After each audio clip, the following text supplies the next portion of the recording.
Bueno, retomando las conferencias que venimos realizando para celebrar el Día del Contador Público, hoy tenemos nuestra penúltima conferencia. ¿Por qué les digo nuestra penúltima? Porque el día martes tenemos un invitado internacional de México en el cual nos va a hacer una conferencia de lo que son proyectos PMI. Nosotros, como bien sabemos, tenemos digamos, debemos de ya estarnos juntando un poquito con todo lo que es medio ambiente, sostenibilidad, cómo hacer un proyecto, cómo hacer la formación y los requisitos de indicadores financieros. Esta conferencia nos la van a hacer un conferencista que viene directamente de la Universidad de México. Entonces, para que estemos pendientes el día martes. Hoy nos acompaña la doctora Diana Vega González. La doctora viene del Instituto Nacional de Contadores Públicos, en el cual nos va a colaborar y nos va a dar toda su experticia en el tema de cambios de las NIF para las pymes. Entonces, le damos la bienvenida a la doctora aquí a la Corporación Universitaria Republicana. Es contadora pública, está certificada en IFRS y en la NIF, conferencista y docente de prestigiosas entidades y universidades, lidera implementación de NIF en varias empresas, asesora y consultora. Doctora, le damos la bienvenida, esta es su casa, aquí a la Corporación Universitaria Republicana, y estamos a su disposición.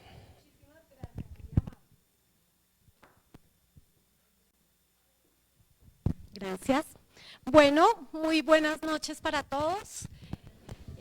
Feliz Día del Contador. Un poquito atrasado, pero bueno. Bueno, ni tanto, ¿no? Porque fue ayer. Bueno, entonces efectivamente, como lo decía la decana, hoy vamos a hablar de un tema que está, digamos, de moda, que son los cambios que vienen en la NIF para las pymes. Entonces, pues vamos a hacer como una introducción chiquita antes de entrar al tema de lleno, y es recordar que pues en Colombia estamos aplicando las normas internacionales de información financiera desde el año 2015, lo que es Grupo 1, y Grupo 2, año 2016, ¿no? Grupo 3 entró también con Grupo 1 en el 2015, pero pues sabemos que es el grupo más pequeñito.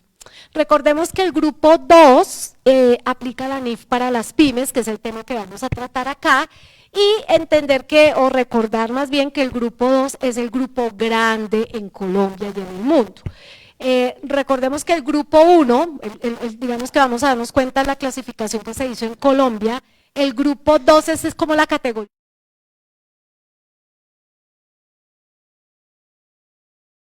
en grupo 2, y lo digo es porque hay parámetros para 1 y 3, entonces los parámetros que se deben cumplir para estar en grupo 1, que aplica las NIF plenas, que son mucho más complejas, más robustas, son las compañías grandes que cotizan en bolsa de valores y que captan o administran dinero del público. Entonces, pues ahí están todas las compañías, por ejemplo, un Ecopetrol, por ejemplo, un Éxito, que cotiza en bolsa de valores, y también las entidades financieras, como bancos, compañías de financiamiento, como el caso de Vivienda, Bancolombia, Banco de Bogotá, todos estos tipos de entidades grandes que son de interés público, que sus patrimonios son muy sensibles, pues tienen que aplicar este paquete robusto de las NIF plenas y están dentro del grupo 1. Adicionalmente, en Colombia, esa es una directriz que viene desde el IASB, que es el ente emisor de estas normas internacionales, ubicado en Londres, Inglaterra. Pero acá en Colombia hay otra directriz adicional para compañías grandes, y es que son compañías que tengan más de 30.000 salarios mínimos legales vigentes en activos o más de 200 empleados. Esa es la característica en Colombia para ser una compañía grande. Pero para estar dentro del grupo 1, además de cumplir esos dos parámetros de activos y empleados, debe importar o exportar más del 50% de sus compras o ventas o ser sucursal o matriz de una compañía que aplique NIF plenas en Colombia o en el exterior. Entonces, podríamos tener una compañía grande que, por ejemplo, cumple los niveles de activos, pero si no importa o exporta, no es sucursal o matriz de una compañía que aplique NIF plenas, pues quedaría inmediatamente ubicada en grupo 2. Y vamos ahora al grupo 3, el grupo pequeñito, son las microempresas, empresas muy pequeñitas, que tienen menos de 10 empleados, menos de 500 salarios mínimos legales vigentes en activos, o que tienen menos de 6.000 salarios mínimos legales vigentes en ingresos. Y también tiene una connotación ahí tributaria, y es que no son responsables de IVA. Entonces, o soy una compañía muy grande de las que acabamos de nombrar, estoy en grupo 1, o una muy chiquitica que estoy en grupo 3, y la categoría restante, como lo dije más temprano, es grupo 2, que aplica la NIF para las pymes, repito, que es el tema que vamos a ver hoy. El grupo 3, esas compañías pequeñas que menciono, aplican lo que en Colombia se conoce como una contabilidad simplificada. Para ponernos en contexto digamos, de la robustez de la norma, grupo 1 que aplica las NIF plenas son más o menos 3.500 páginas de norma, o sea que tiene uno ahí bastante para estudiar y divertirse leyendo. El grupo 2 que aplica la NIF para las pymes, que es esa categoría restante que repito, pero que además es el grueso en Colombia y en el mundo, más o menos el 95% de las compañías en Colombia están ubicadas dentro de ese grupo 2. La NIF para las pymes tiene cerca de 300 páginas, entonces fíjese la diferencia. Y grupo 3, que son estas empresas muy chiquiticas, tienen lo que se llama la contabilidad simplificada, que en términos de páginas son 30 páginas aproximadamente. Entonces, si nos damos cuenta, la diferencia es bastante grande. Bueno, teniendo en cuenta esa introducción, como lo mencionaba grupo 2, las compañías, en número de compañías, se llevan cerca del 95%, en Colombia pues aplica esta NIF para las pymes. La NIF para las pymes, al igual que las NIF plenas, son emitidas por el IASBI, el ente emisor de normas internacionales de contabilidad, que como dije más temprano, está en Inglaterra. Entonces ellos sacan su paquete de normas en inglés, por supuesto, y hay una traducción oficial al español. Y en Colombia, ¿qué hicimos? Entonces tomamos esas normas y las introdujimos a través de la ley 1314 del 2009. Entonces, desde el 2009 empezó el proceso de adopción acá en Colombia. Empezaron a emitirse decretos que reglamentaban el grupo 1 que acabamos de mencionar, el grupo 2, el grupo 3, las normas de aseguramiento de la información, que también son pues las que aplican pues básicamente los auditores, y el tema de negocio en marcha, que es la contabilidad neta de liquidación. Entonces empezaron a emitirse muchos decretos y nos llenamos de decretos. Entonces, ¿qué hizo el gobierno nacional a través del Ministerio de Comercio, Industria y Turismo? Emitió el decreto único reglamentario, que ahora digamos se pusieron un poco de moda esos decretos únicos reglamentarios, y en el caso de nosotros es el decreto único reglamentario 2420 del 2015.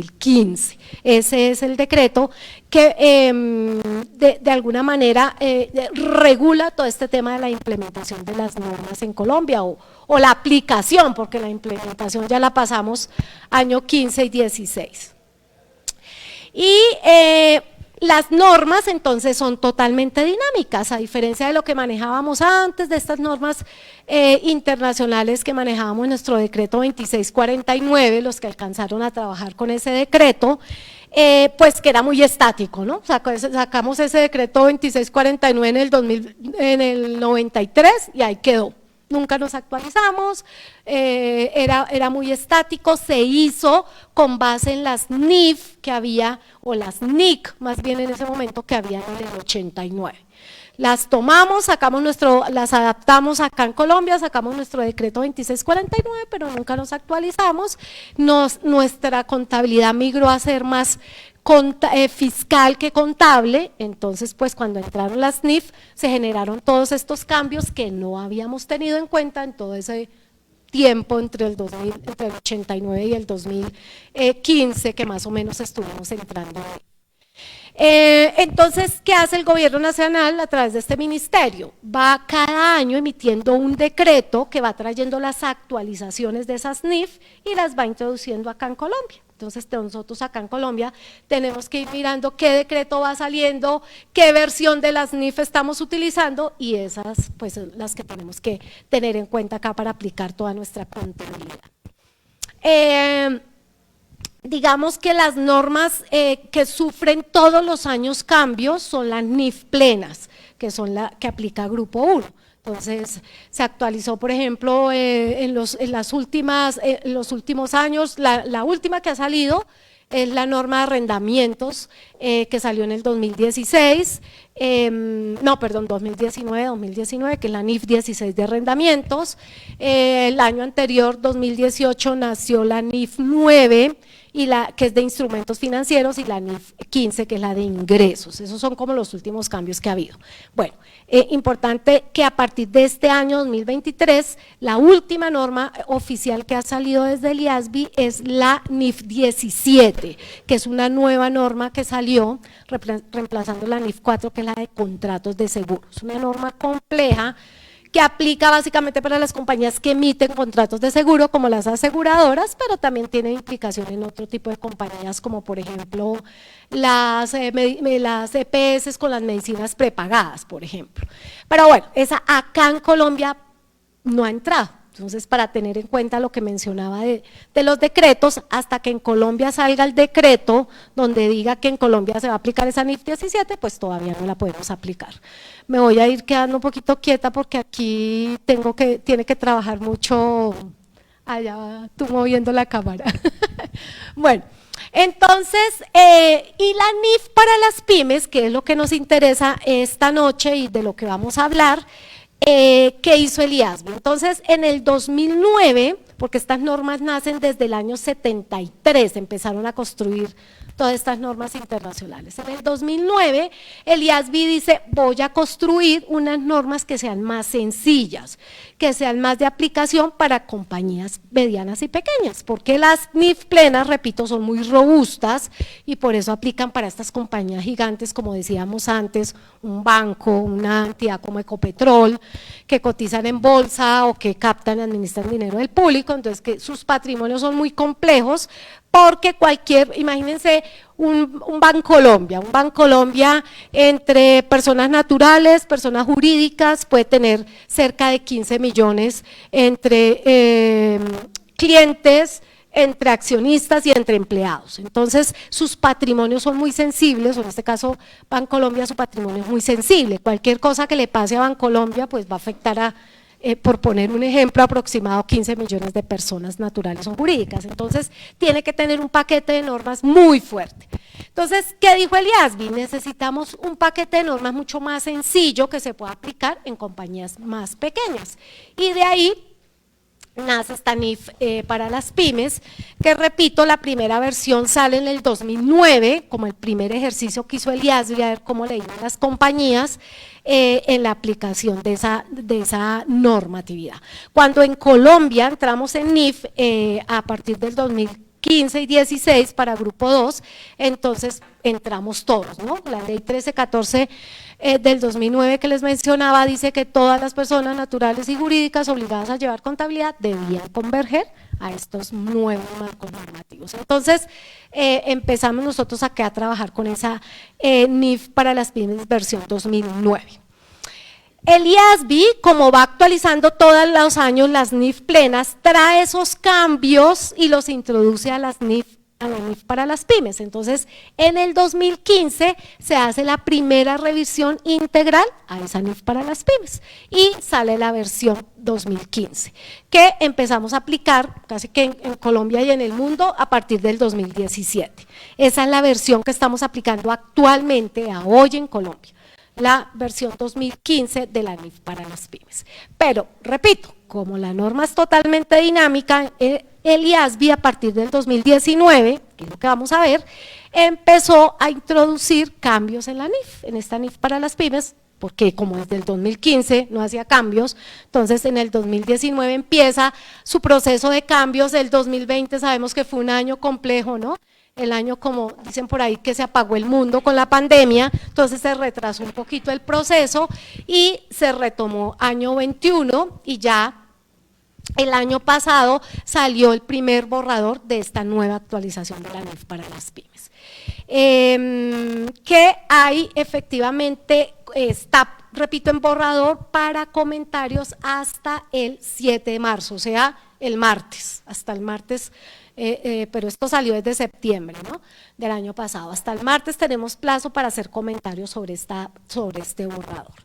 Se espera que el IASB tome todos esos comentarios que vienen a nivel mundial y toma los que ve que pueden mejorar ese borrador que tiene y ya saca la norma lista, ya saca la norma actualizada lista para aplicar. Se podría pensar, esto es tentativo hasta ahora, que podría salir a final de este año 2023 para aplicar en el año 2025. Tenemos que mirar todavía cómo va a ser ese proceso, ¿no? Pero en teoría podría suceder de esa forma. Entonces, pues esto es básicamente lo que vamos a hablar acá.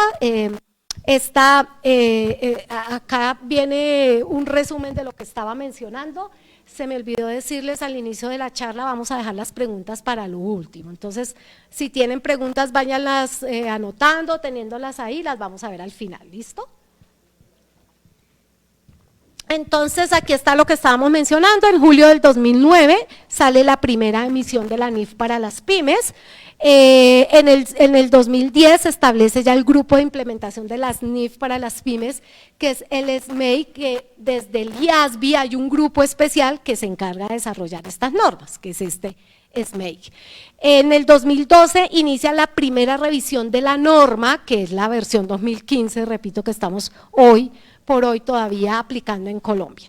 Y en el 2015, mayo del 2015, la emisión de las modificaciones a la NIF para las pymes, que tiene vigencia a partir del 1 de enero del 2017. Repito, que es la que estamos utilizando hoy en Colombia y en el mundo, ¿no?, porque hasta ahora viene la actualización. Bueno. Entonces, aquí está, esta NIF para las pymes es diseñada, como lo dije, para las entidades medianas y pequeñas que no tienen responsabilidad pública de rendir cuentas. Entonces, lo que estaba diciendo hace un momento, ¿quién sí tiene responsabilidad pública de rendir cuentas? Un Bancolombia, repito, porque su patrimonio es muy sensible, ¿ven? Un Ecopetrol, que es una compañía que cotiza en bolsa, una compañía como El Éxito que mencionábamos, que cotiza en bolsa, entonces tiene muchísimos accionistas que requieren que esa información sea mucho más robusta y compleja. Los que no tienen obligación pública de rendir cuentas es una pyme que, por ejemplo, tiene 3 dueños, son los socios, y 50 empleados, por poner un ejemplo. Entonces, fíjense que la implicación es mucho menor. Cualquier cosa que le pasara a esa pyme, vamos a suponer la compañía XYZ, 50 empleados y 3 socios, pues solamente va a afectar a 53 personas. Entonces, la implicación es completamente diferente y no tiene ese carácter de una entidad pública, digámoslo así, no entendiendo pública como el sector público, sino de rendir cuentas públicamente. No obstante, pues obviamente las pymes también tienen que emitir estados financieros y recordemos que los estados financieros son de propósito general y no son allá de propiedad de la pyme y que nadie los puede conocer, no. Los estados financieros son de carácter general y los pueden conocer cualquier usuario. Una pyme también puede ser requerida por una superintendencia, la superintendencia le requiere sus estados financieros, él tiene que enviarlos y igual lo cuelga ya en su página y cualquier usuario los puede ver. O tengo que registrarme en la Cámara de Comercio para poder actualizar mi RUP y estar actualizado, ¿cierto? Y pues también la Cámara de Comercio publica sus estados financieros y son de propósito general. Bueno, entonces, ¿qué fue lo que hizo el IASB para sacar esta NIF para las pymes? Tomó las NIF plenas, las NIF completas y las resumió, por decirlo de alguna manera. Las simplificó para aplicar o para desarrollar esta NIF para las pymes. Vieron la diferencia entre 3.500 páginas de plenas y 300 de pymes, la diferencia gigante, ¿no? Entonces, lo que hace es que va tomando cada norma y la va resumiendo para que sea mucho más fácil de aplicar. El nivel de revelaciones, por ejemplo, es menor, las notas de revelación a los estados financieros es mucho menor en esta NIF para las pymes. Entonces, trae, repito, las plenas, las simplifica y algunas tienen unas mediciones diferentes. Por ejemplo, a hoy, con la versión que todavía estamos manejando 2015, existen diferencias al menos en 6 normas específicas. El tema de instrumentos financieros, el tema de ingresos, el tema de arrendamientos, el tema de activos intangibles, el tema de costos por préstamo y subvenciones del gobierno, por nombrar, digamos, como las que tienen unas diferencias más marcadas entre plenas y pymes. Entonces, eso lo aclaro porque cuando aplicamos las pymes no quiere decir que estamos aplicando las plenas en forma resumida, hay diferencia entre los dos marcos y eso es importante tenerlo en cuenta. Bueno, entonces está basada en los principios de las NIF completas, pero repito, resumidos, y en muchas ocasiones, como los ejemplos que acabo de dar, hay diferencias en la medición.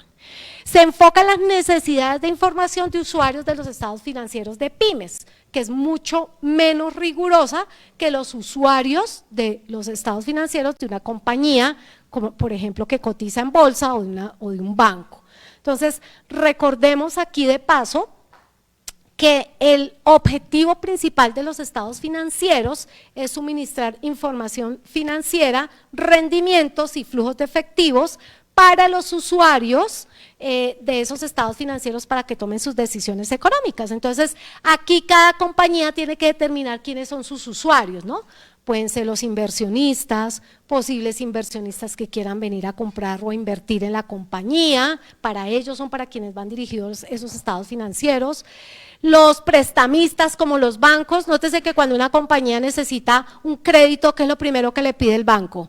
Los estados financieros, ¿cierto? Entonces, toma esos estados financieros, proyecta flujos de efectivo y dice, sí, la compañía tiene capacidad de endeudamiento, le puedo prestar hasta 500 millones, por poner un ejemplo, o no tiene capacidad de endeudamiento, o le puedo prestar 1.000, o le puedo prestar 200. Entonces, ese es el principal objetivo de los estados financieros, se construye para los usuarios para que tomen sus decisiones económicas. También pueden ser los entes de control, el mismo gobierno, los empleados. Cada compañía tiene que ubicar quiénes son sus usuarios de los estados financieros.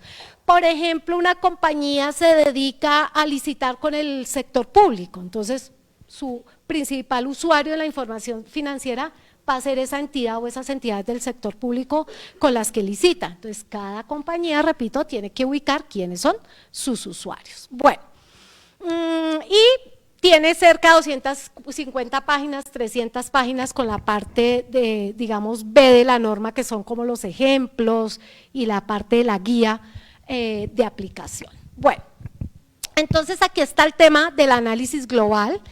El Consejo de Normas Internacionales y ASBI, este es el que les he estado comentando, el que está ubicado en Londres, que depende de la Fundación IFRS, es el que emite las normas y cada país decide cómo aplicarlas. Por ejemplo, lo que ha sucedido normalmente en la región, en Latinoamérica, es que en la mayoría se aplican las plenas, o sea, lo que acá es grupo 1, pero por ejemplo la aplicación de la NIF para las pymes es voluntaria o no se aplica. Entonces, el IASBI emite las normas y cada país decide cómo aplicarlas.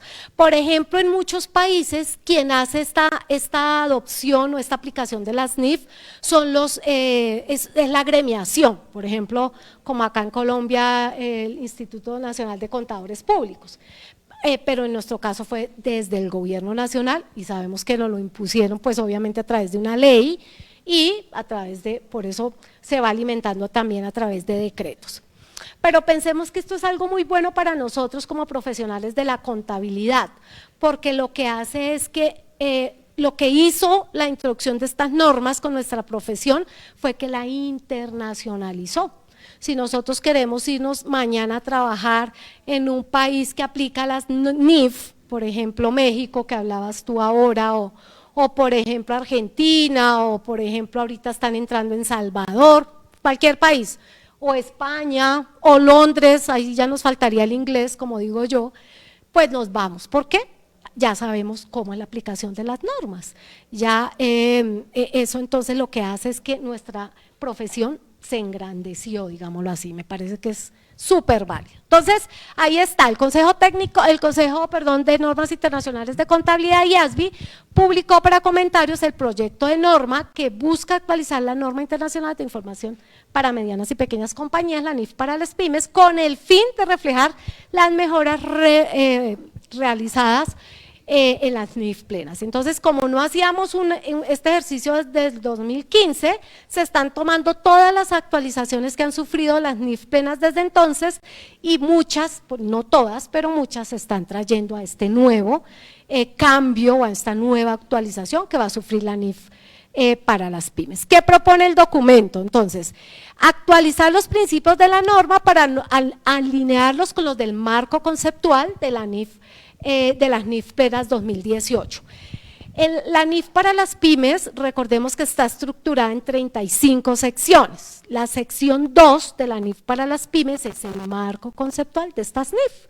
Entonces, ¿qué pasa? Que ese marco conceptual está viejito, está desactualizado, está con el marco conceptual del 89. Entonces, en el 2018, en plenas, el marco conceptual de las NIF plenas hizo una actualización. Entonces, estamos trayendo esa actualización a este nuevo borrador, digamos, de la NIF para las pymes. Y nuevos requisitos simplificados basados en la NIF 13, que es la medición del valor razonable. Vamos a traer una sección específica que va a tratar ahora sobre el valor razonable, que no había antes dentro de las 35 secciones. Digamos que había un pedacito que se hablaba de valor razonable en la sección 11, que es la de instrumentos financieros, pero digamos que muy vago. Está la NIF 15, que es una norma que les nombré hace un momento, de los últimos cambios que ha sufrido las NIF plenas, que es la nueva norma de ingresos en plenas, que nació a partir del 2018, ya no estaba tan nueva, ¿no? Y se está trayendo también esa norma de ingresos de actividades ordinarias procedentes de contratos con clientes para adaptarla también, para, digamos, simplificarla acá en la NIF para las pymes. Adelante. Tenemos otros nuevos cambios que vienen de la NIF 3, que es la de combinaciones de negocio. Las combinaciones de negocio es cuando una compañía compra a otra compañía, temas de fusiones o adquisiciones. Entonces, ¿qué pasa en el proceso de compra? ¿Cómo se establece ese método de adquisición o ese proceso en el que se ha hecho esa compra? Entonces, se van a traer muchas actualizaciones que sufrió esa NIF 3. Está la NIF 9, que es la de instrumentos financieros, que también es relativamente nueva, entró en el 2018 junto con la NIF 15, y trae el tema sobre todo en el deterioro de instrumentos financieros activos, la cartera o las cuentas por cobrar. Ese es el cambio fundamental que va a traer.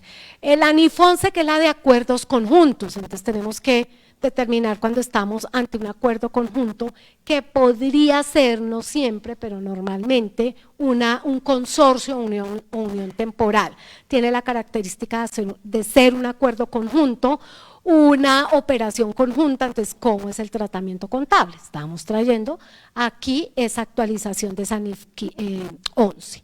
Y otras mejoras realizadas a las NIF plenas desde que se publicó la segunda edición. Entonces, repito, como las NIF plenas se actualizan todos los años, entonces estamos trayendo cambios de forma y cambios de fondo en este NIF para las pymes. Estas propuestas que reflejan entonces la retroalimentación recibida por las partes interesadas en la solicitud de información que el IASB publicó en el 2020. Entonces, aquí como parte de la segunda revisión integral que inició en el 2019, que era lo que mencionábamos. Entonces, ¿qué hizo el IASB? Ellos hacen lo que se llama un debido proceso. Entonces, por ahí en el 2019 dijo, vamos a revisar la NIF para las pymes. Ustedes a nivel mundial cuéntenme, ¿cuál norma creen que debería actualizarse? Entonces, manda uno sus comentarios y dice, por ejemplo, a mí me gustaría que se actualizara la norma de intangibles para permitirle a las NIF, a las pymes, perdón, que puedan manejar los costos de los activos desarrollados internamente como un activo, porque hoy por hoy no se permite. Todos los desarrollos de activos intangibles que se hagan internamente son gasto, que eso es una diferencia con las plenas. Entonces, yo podría opinar, a mí me gustaría que la nueva versión de la NIF para las pymes pudiera contemplar eso, que las pymes pudieran capitalizar esos costos en relación con el desarrollo de un activo apto, por poner un ejemplo. Y entonces ahí empezó el proceso. En el 2020 lo que dijimos, digamos como que se aplazó el tema un poco por pandemia y el borrador salió hasta el año 2022, que es aquí el plazo que les mencionaba. Para este proyecto se podrán enviar comentarios hasta el 7 de marzo del 2023, pero nótese que se dieron como 6 meses, ¿no? De septiembre a marzo.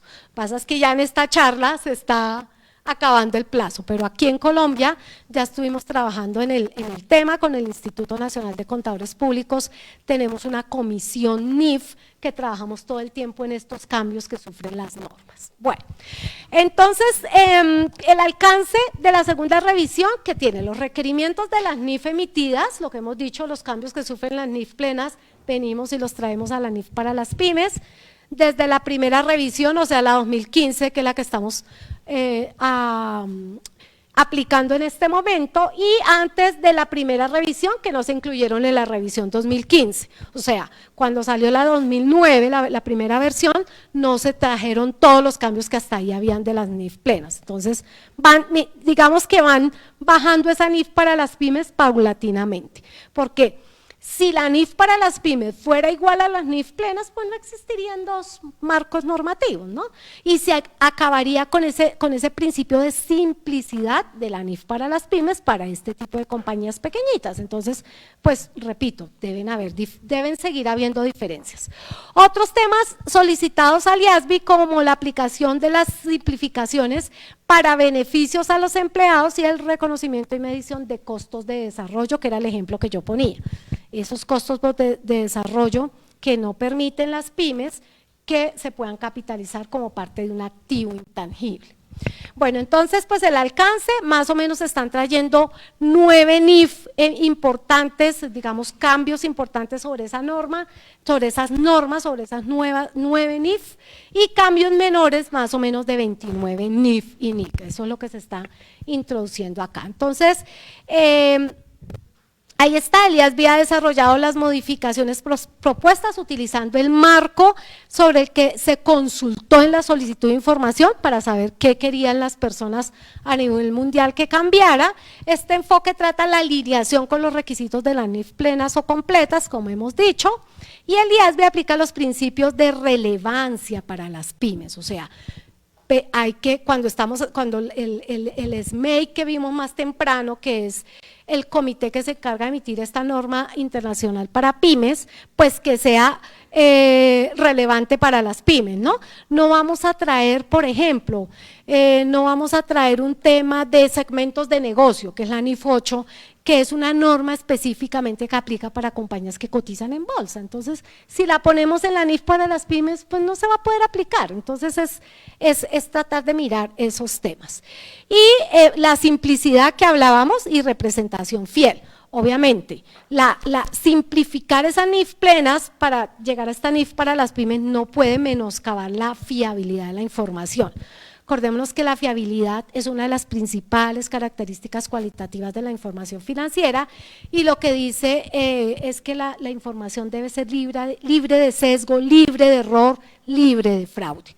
Es decir, que como decíamos acá en Colombia, no estamos haciendo estados financieros maquillados, ¿no? Porque como la norma es subjetiva o a veces requiere bastante estimación, pues tampoco es que la amañemos o que la acomodemos a lo que queramos, ¿no? Hay que tener mucho cuidado con eso. Bueno, incluida la evaluación de costos y beneficios para determinar si se llevase a cabo esa alineación y cómo.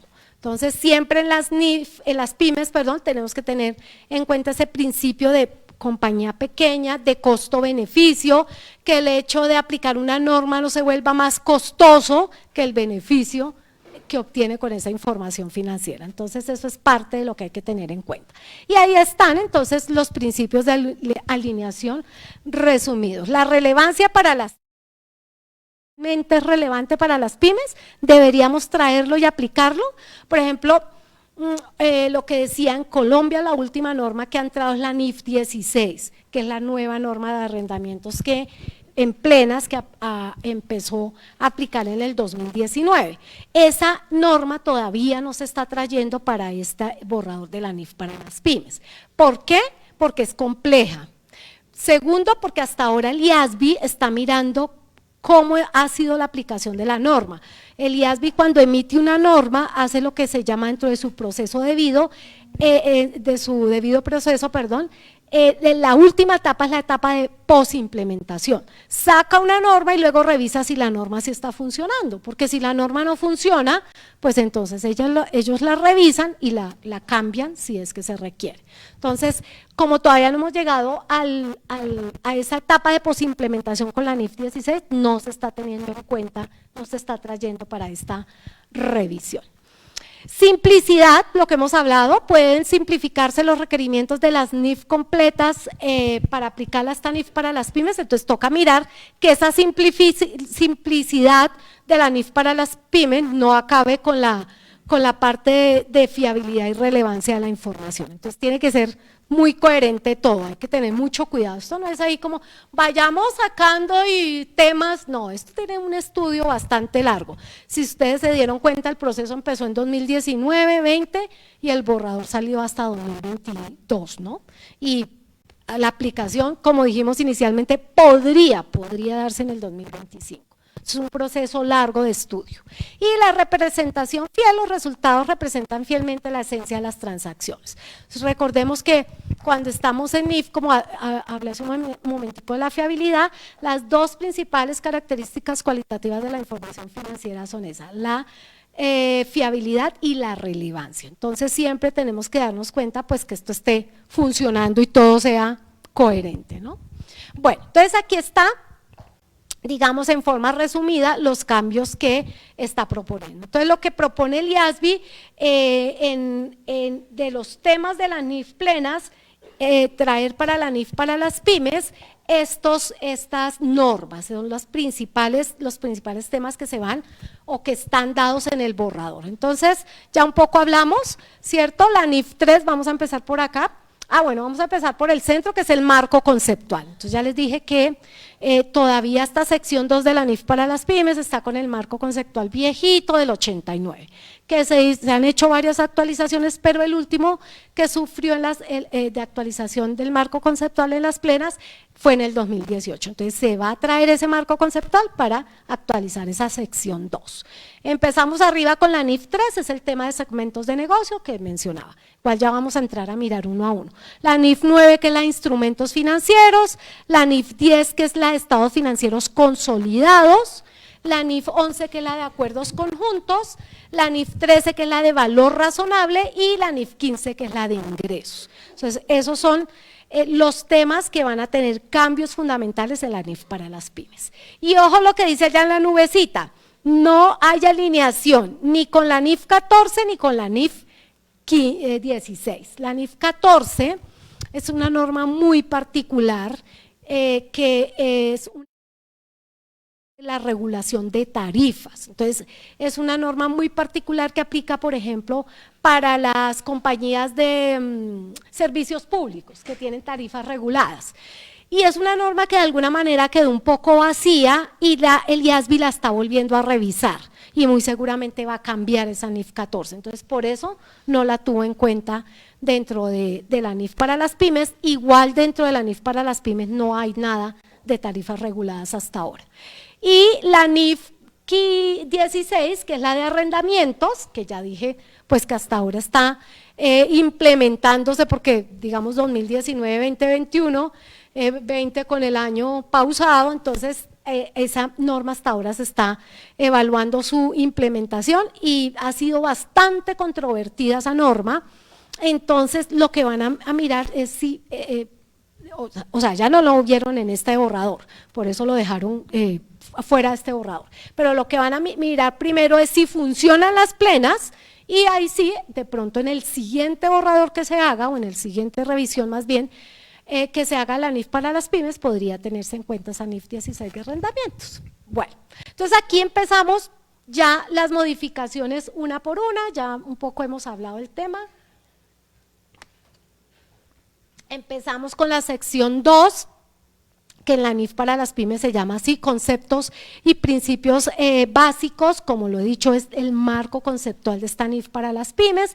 Entonces lo que se va a hacer es traer esa nuevo marco conceptual. Vieron ahí todavía se está utilizando el del 89, el que nosotros tomamos acá en Colombia para sacar nuestro decreto 2649, y lo que se pretende es traer la versión 2018. Entonces van a traer nuevos conceptos sobre información a revelar, sobre conceptos de activos y pasivos, que cambió en esa versión del marco conceptual. Entonces ya por ejemplo la definición de activo es, el activo es un recurso económico controlado por la entidad como consecuencia de hechos pasados de los cuales la compañía tiene potencial de beneficios económicos, y ese potencial digamos amplía más el concepto que había antes y que va a recibir beneficios económicos en el futuro. Son temas fíjense que de palabritas, pero al final sí tienen unos cambios, digamos, importantes, y la explicación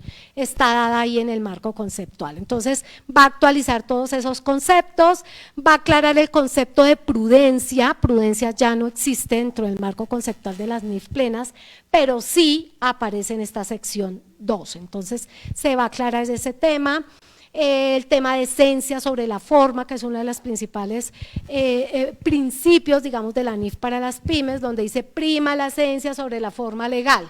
Por ejemplo, acordémonos que en Colombia nosotros estábamos acostumbrados que solo reconocíamos los ingresos con la factura. La norma internacional dice, no, usted tiene que reconocer el ingreso cuando tiene derecho a recibir ese ingreso y no hasta que emita la factura. Y entonces pues eso es como parte del principio de esencia sobre la forma, que nos ha costado un poco, ya lo tenemos un poquito más afinado el proceso en Colombia, pero nos costó, porque además eso viene de un tema tributario, ¿no? Entonces como la DIAN no me permitía reconocer el ingreso hasta que estuviera la factura, pues esto, pero la DIAN también ya entró en este lenguaje, digámoslo así. Bueno.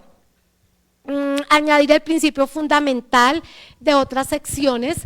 Claro, normalmente cuando cambia, por ejemplo, en este caso, la sección 2, por ejemplo, el concepto activo, y luego me voy, por ejemplo, a la sección 17, que es la de propiedad, planta y equipo, pues ahí está definido el activo, entonces tengo que actualizar el concepto activo que traigo desde la sección 2, y así sucesivamente.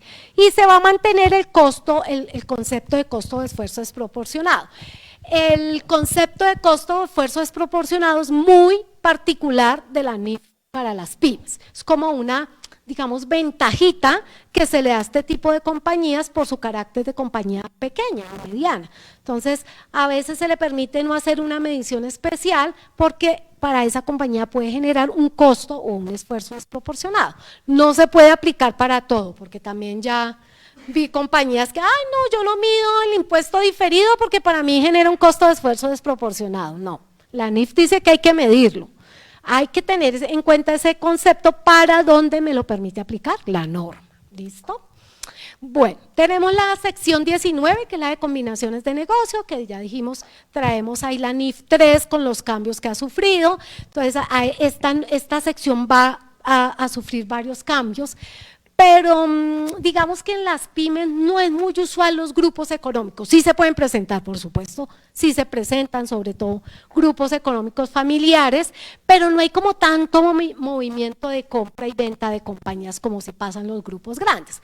No obstante, puede pasar, entonces estamos trayendo o se está trayendo todos esos cambios que está sufriendo o que ha sufrido la NIF 3. Entonces, por ejemplo, actualizar la definición de empresa, porque eso no estaba claro acá en esta sección.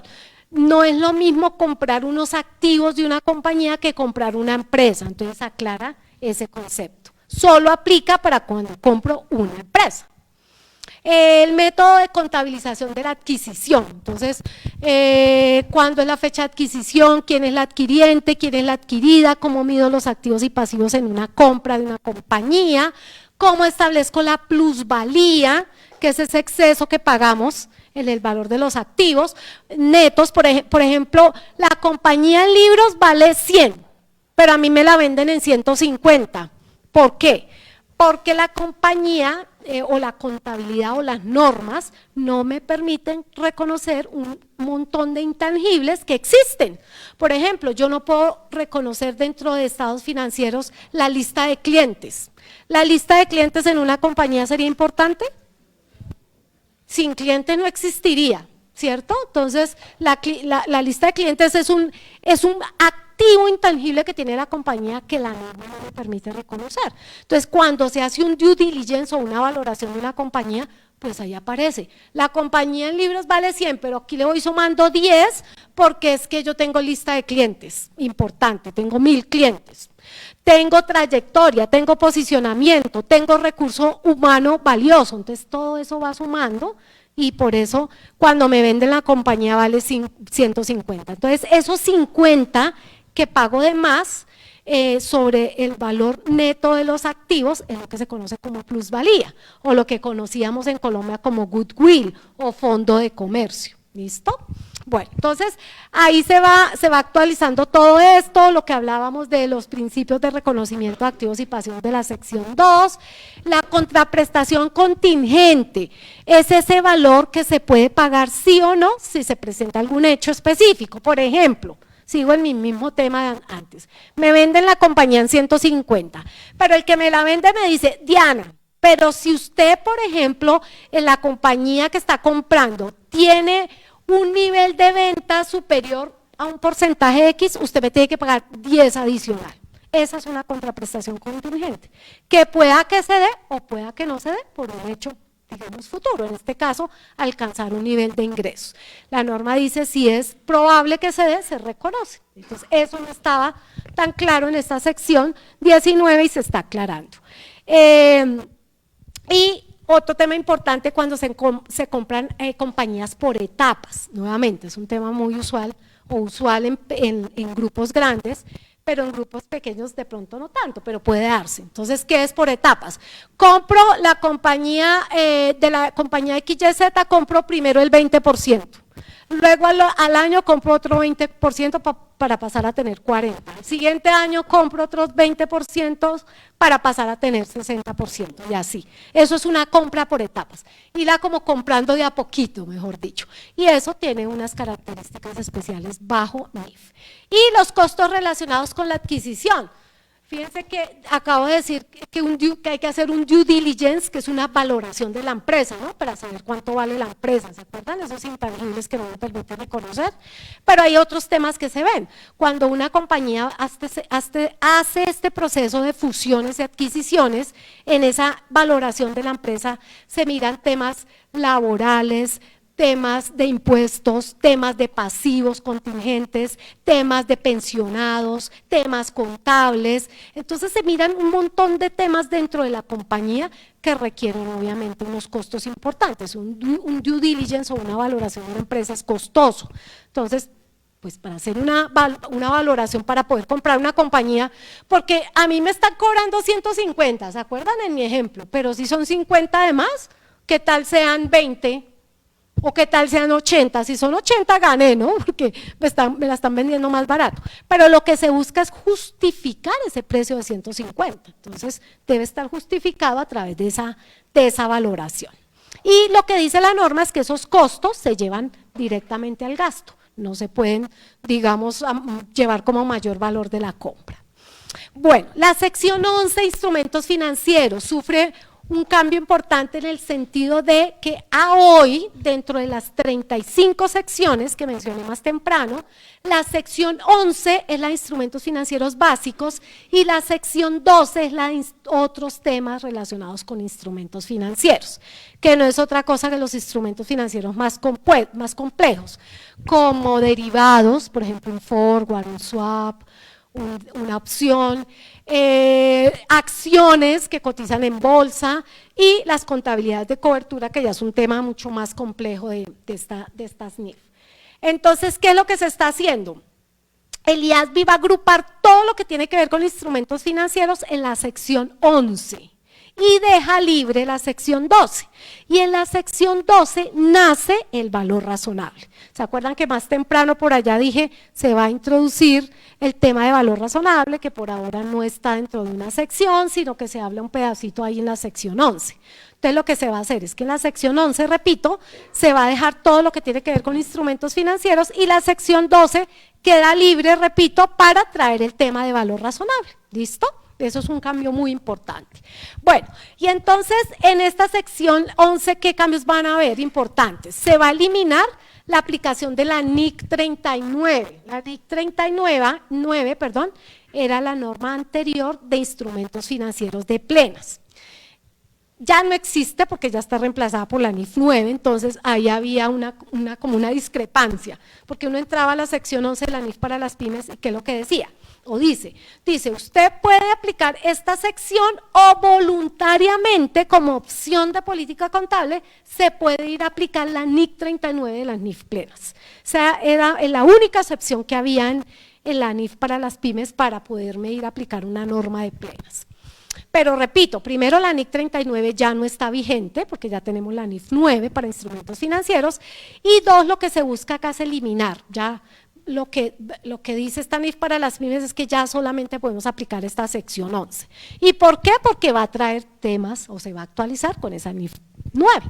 Bueno, ese es el primer tema. Luego, mantener el modelo de pérdidas incurridas, que es el que ocurre o lo que hay hoy, que lo que dice es yo solamente puedo deteriorarlo, lo que antes conocíamos como provisión de cartera, una cartera o una cuenta por cobrar cuando haya evidencia objetiva de que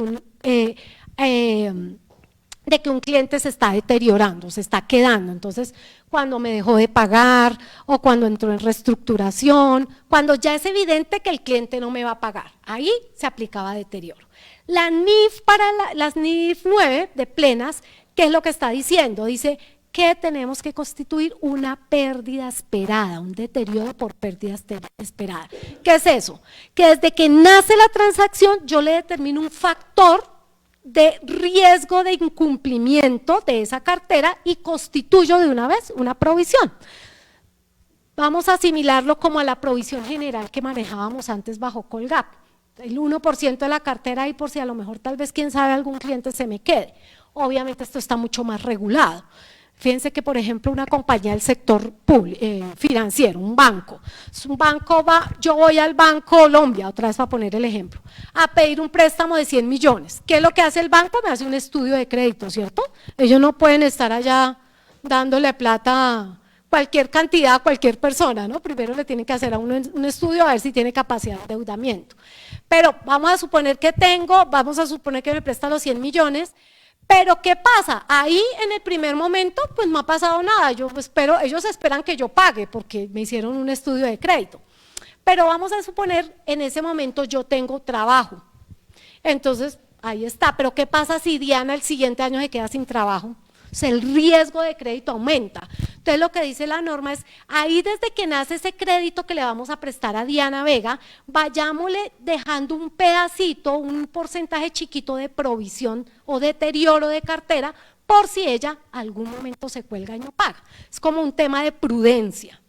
Vaya dejándole un pedacito ahí de deterioro por si acaso. Eso se va a traer en esta NIF para las pymes solamente para instrumentos financieros que sean financiados, no para la cartera que se paga 30, 60, 90 días, sino por ejemplo una compañía que vende a un año. Hay compañías que venden a un año o a 2 años, o hay compañías que prestan plata. Por ejemplo, hay compañías que aplican esta NIF para las pymes como una cooperativa o como un fondo de empleados, que su negocio se asemeja al sector financiero. Entonces, para ese tipo de activos financieros se va a permitir este tema de deterioro por pérdida esperada. Ahí está, viene el modelo de pérdida crediticia esperada, un principio de clasificación de los instrumentos financieros que va muy de la mano con la NIF 9. Y bueno, esos son como los cambios importantes que va a sufrir esta sección 11. Luego venimos a la parte de las normas de consolidación, que también son muy importantes. Hay diferencias hoy importantes, digamos, o más de conceptuales entre plenas y pymes en el tema de consolidación. En la sección 9, que es la de consolidación, estados financieros consolidados, no está el mismo concepto, no está claro el concepto de control.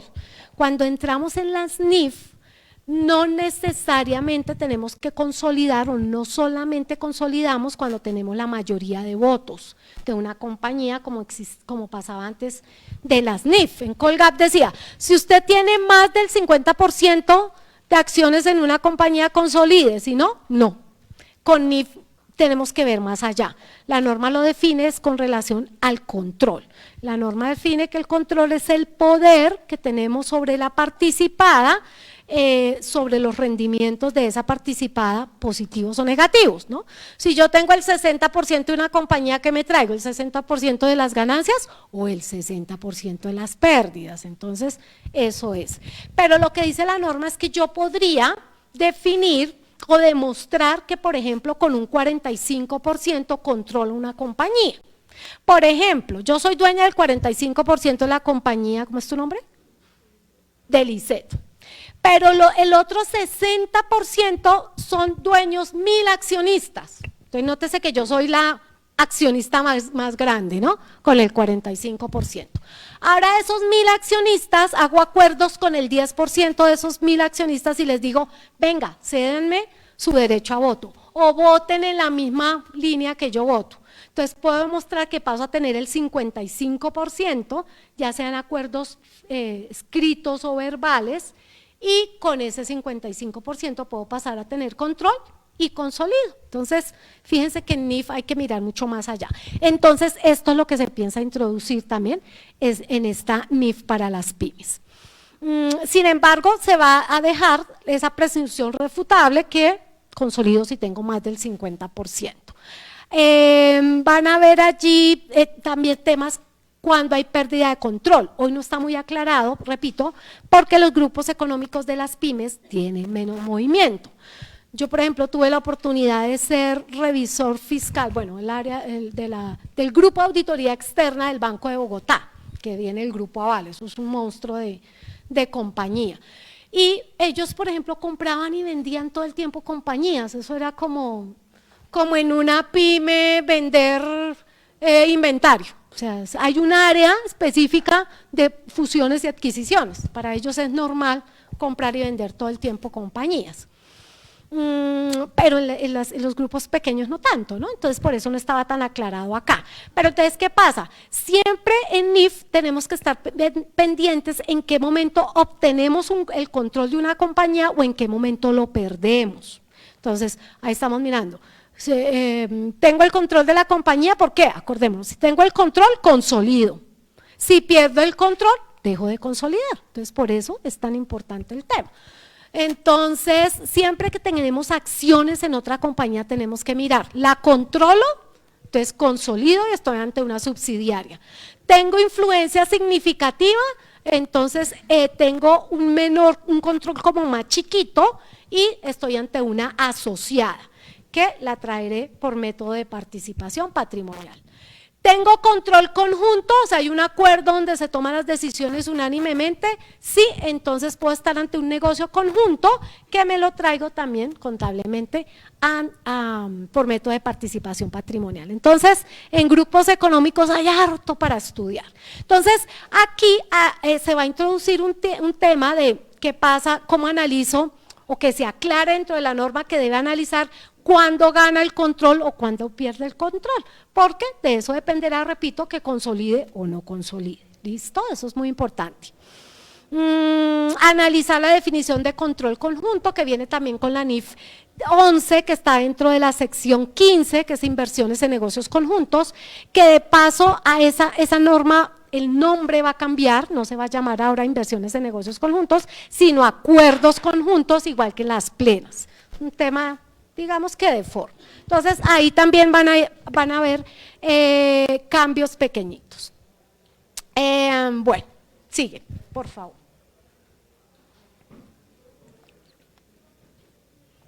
Esta es un poco, ya hablamos, nace la sección 12 con el tema de valor razonable, nos traemos todos los requerimientos resumidos de la NIF 13, que es la norma en plenas que habla de la medición del valor razonable, y pues aquí se actualiza, aquí inclusive el concepto que tenemos en las pymes de valor razonable difiere con el concepto de valor razonable de las plenas. Entonces, pues vamos a empezar por ahí, ¿no?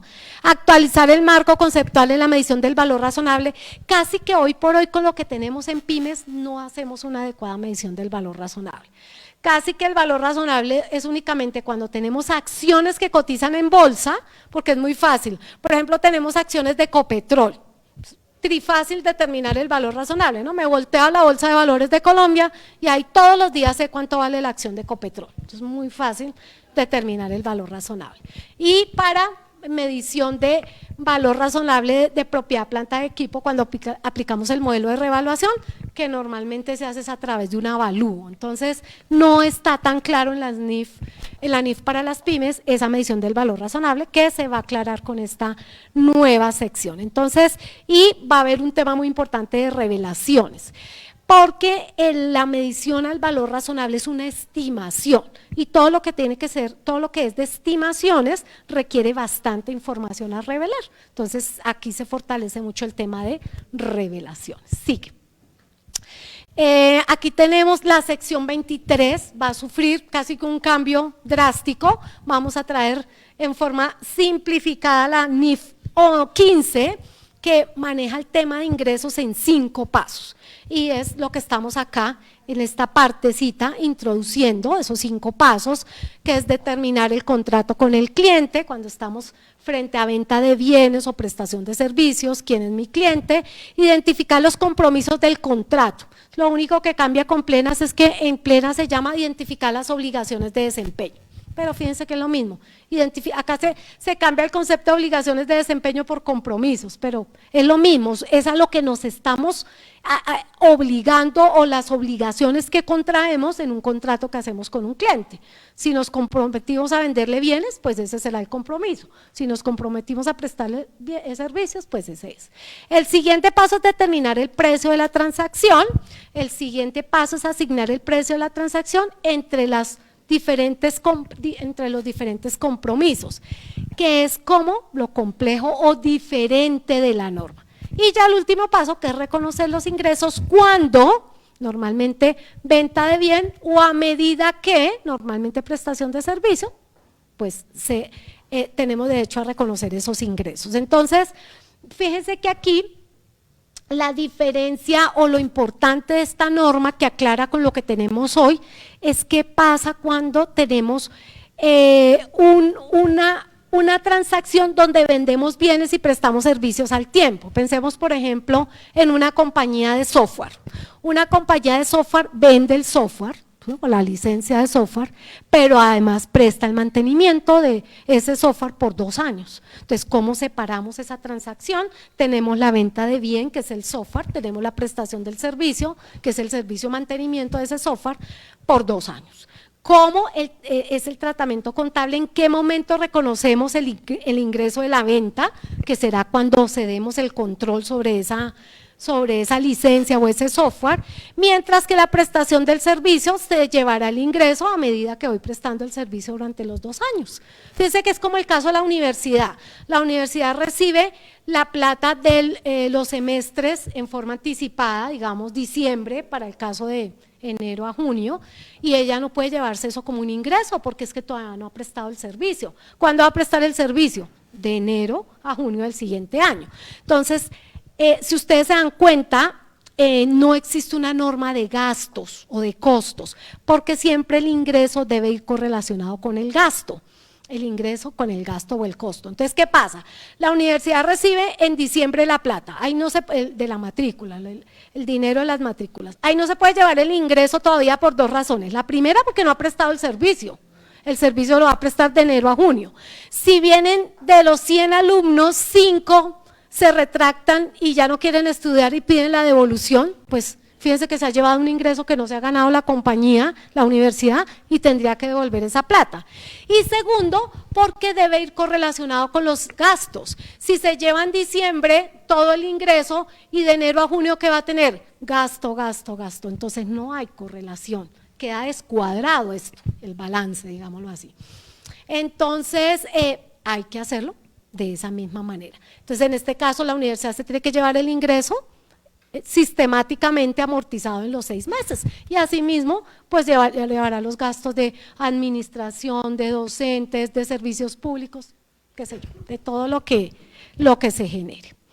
Entonces, pues este es todo el cambio que va a sufrir la NIF, la sección 23, obviamente se va a traer en forma resumida. Bueno, pero lo que estaba aclarando, en esa transacción que se puede presentar dos transacciones, venta de bien y prestación de servicio al tiempo, ¿qué pasa si hay descuentos? Eso no está aclarado hoy en la norma. Lo que trae esta norma es cómo tratar adecuadamente esos descuentos. Entonces la norma dice que se deberá llevar proporcionalmente en las 2 transacciones, tanto en la venta de bien como en la prestación del servicio. Hoy por hoy no dice, si la compañía le conviene llevar todo el descuento al inicio, lo lleva, o si le conviene llevarlo en la prestación del servicio, lo lleva, y no dice cómo se debe llevar. Esta norma sí lo aclara, entonces ese es el cambio importante. Bueno, y seguimos con el tema. Bueno, hasta ahí son los cambios que vimos allá grandes en la esferita. Aquí están resumidas las 35 secciones. Esta pantallita es muy útil porque ahí nos dice cuáles normas sufrieron cambios mayores, cambios menores, cambio de redacción. Nótese que, por poner un ejemplo, la sección 2, por ejemplo la sección 1, que es la que define quiénes son las pequeñas y medianas compañías. Esa son cambios menores, es de forma, estamos ratificando cuáles son las compañías que no tienen interés público de rendir cuentas, como veíamos por allá al inicio. La sección 2, que es la de conceptos y principios fundamentales, que es el marco conceptual, va a sufrir un cambio importante, entonces, mayores. Por ejemplo, la sección 4, 5 y 6, que es la de estados financieros, es solamente cambios de redacción, o sea, de forma. Y si ustedes se dan cuenta, todas han sufrido cambios, excepto, miren, la única que no sufrió cambios fue la sección 32, que es la de hechos ocurridos después del periodo sobre el que se informa. Por lo demás, todas cambian, así sean cositas de redacción. Entonces, casi que esto en qué escenario nos deja, pues nos toca volver a estudiar la norma para saber qué cambió. ¿Listo? Aquí está la sección 12 nueva.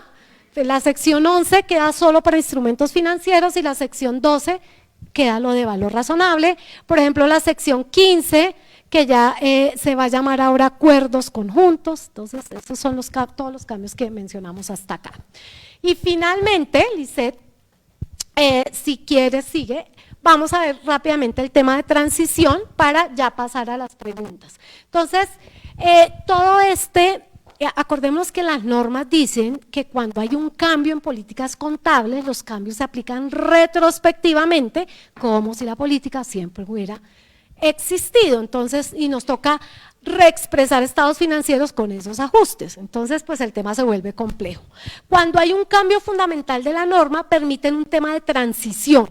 Es decir, para resumir esto, que está un poquito largo porque aquí está punto por punto, en mucho lo que está diciendo es empiece la aplicación de la norma de aquí hacia adelante, o sea, desde que entremos, si entra en el 2025, hacia adelante. Eso es lo que dice la mayoría de partes de transición de cada sección que está cambiando. Algunos dan la opción, si quiere hágalo retrospectivamente o hágalo hacia adelante. Entonces, eso es como normalmente se está manejando este tema de transición y es lo que, fíjense por ejemplo aquí, cambios introducidos a esta versión, por poner un ejemplo, de la NIF para las pymes, en la sección 3, el tema de materialidad, aplíquelo de forma prospectiva, hacia adelante, y no retrospectiva hacia atrás, porque obviamente eso generaría bastante desgaste para la compañía, para las compañías. Sigue, para no entrar a mirar cada uno. Y todo este es el tema, todo esto, por ejemplo aquí, mire, la sección 23 de ingresos, que es la importante, mira, ahí dice, se da la opción de hacer la aplicación retroactiva o prospectiva, ahí está. Entonces, en muchos de aquí para adelante, en otros da la opción. Entonces, eso es básicamente lo que está permitiendo la norma. Aquí está lo último, igual, aquí lo mismo, está por ejemplo aquí esta última, aplicación retroactiva para plantas productoras siempre que se dé al comienzo del primer periodo para el que se presenta esta nueva NIF para las pymes en los estados financieros. ¿Qué son las plantas productoras? Son las plantas que producen por más de un año, desde el punto de vista de activos biológicos. Por ejemplo, un palito de mango, yo no soy muy experta en temas agrícolas, pero un palito de mango, vamos a suponer, tiene una vida útil de 20 años. Entonces, como un ser humano, ¿no? Nace, crece, se reproduce y muere. Entonces, lo que dice la norma es que mientras nace y crece hasta que llega al punto de cosecha, se trata como un activo fijo, como un activo propiedad, planta y equipo, y se maneja como un activo en construcción, porque ¿qué es lo que pasa?